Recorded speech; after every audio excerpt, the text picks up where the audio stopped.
Shana Tova. It is great to be back at WIZO, a Zionist organization and an important one. I was a Zionist since before my bar mitzvah, and that was a while ago. I'm Congressman Brad Sherman from America's best named city, Sherman Oaks, and represent most of the Valley and parts of the West Side. It's a pleasure to be with you. For 28 years, I've been in Congress for 28 years. I served on the Foreign Affairs Committee, where I am the loudest and longest pro-Israel voice on American foreign policy, particularly on the Democratic side. And I'm going to have to leave a bit early because I've got a group of my colleagues from all over Los Angeles who are going to meet with me and see the Nova exhibit so they can see what happened 1 year ago.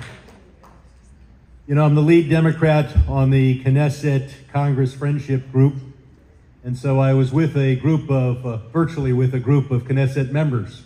And they explained, as the rabbi did, that Israel is being attacked from 7 sides, 7 fronts: Gaza, the West Bank, Iraq, Iran, Yemen, Syria, and Lebanon. And you know what? They're winning now on all 7 fronts. And what they did with the pagers and the walkie-talkies has the CIA a little jealous. But here's the bad news. While the Israelis said we're fighting on 7 fronts, I kind of interrupted them and said, no, there's an 8th front where the IDF can't help you, where Mossad can't help you. And that is the fight for world public opinion, particularly opinion here in the United States. And I don't have to tell you how important that front is. The U.S. stands with Israel. Israel has one friend in the world.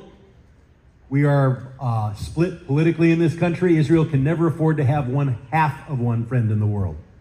Democrats and Republicans need to stand by Israel. We easily provided for the $14 billion. We provide for the $3.8 billion. For the first time ever, American military fought for Israel, shooting down rockets and drones coming in. And there are a number of other countries that helped us as well. But on this 8th front, the other side is powerful. While we're doing fine in Beverly Hills, just a little bit over there, UCLA, not so good. We are up against Iran's efforts to stir things up and their media and a social media campaign. We are up against $8 billion that Qatar has given to American universities over the last few years. And we are up against the extreme, yes, a billion, not million, $5 billion to universities. Do you think they gave it for free, or do you think they bought something? And we are up against a hard left, the extreme left that has always hated Israel because Israel is pro-American. So while the IDF is on the front lines, we are also on the front lines. We don't have to take the physical risks they do, but we have to work just as hard. We have to remind Americans that October 7th was the worst Holocaust for the Jewish people since the Holocaust.